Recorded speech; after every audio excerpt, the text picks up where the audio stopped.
What is going on, everybody? Today I wanted to talk about something I had mentioned briefly in another video, but I think quite frankly it deserves its own discussion.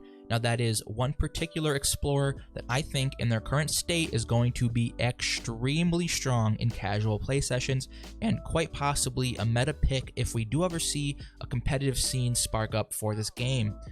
But before we jump into discussions, go ahead and subscribe down below to stay up to date with all the latest Scavengers news and updates, and go ahead and drop a follow to my Twitch channel to catch some live Scavengers content, link in the description. Now folks, with that being said, we need to talk about Jay, and more specifically, his ability Overshield. What Overshield does is it fully recharges his shields and bumps them up to another tier temporarily. This means if you have a white shield, it will become blue. If you have blue, it will become purple. And if you have purple, it will become gold.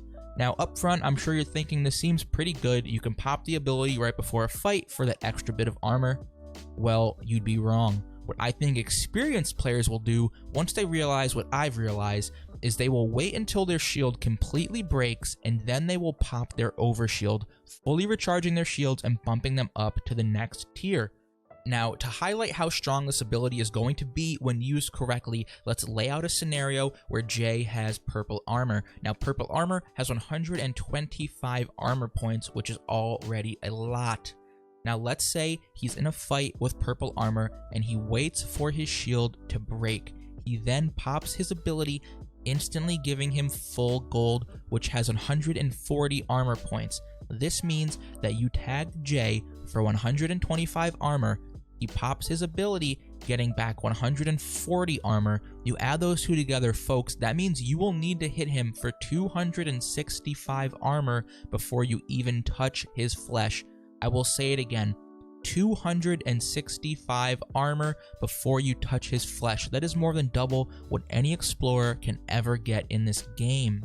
Now, this is going to make Jay a big issue in PvP just based off of his ability alone, and once you factor in things like game sense, aim, upgraded items and abilities, and overall playtime and experience, I promise you veteran Jay players will be able to steamroll people.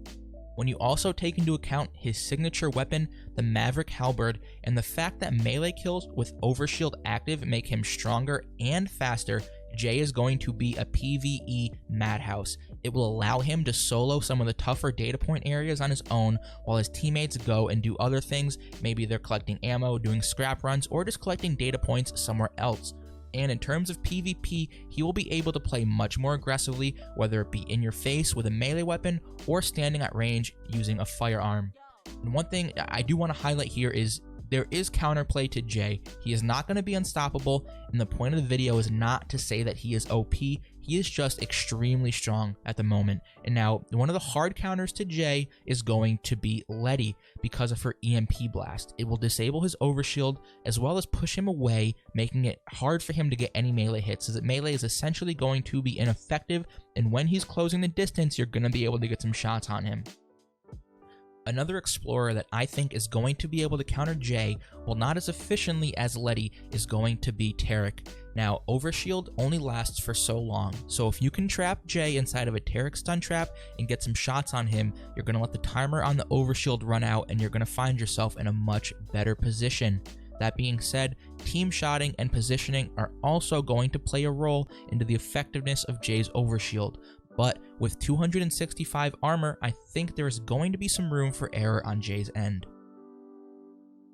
Alright everybody, thank you so much for watching. Go ahead and subscribe to stay up to date with all Scavengers news, announcements, and updates. And go ahead, follow me on Twitch to catch live Scavengers content. Once the game does launch into early access, I will be there on day 1, folks. But until next time, this is all that I had for you. Goodbye everybody.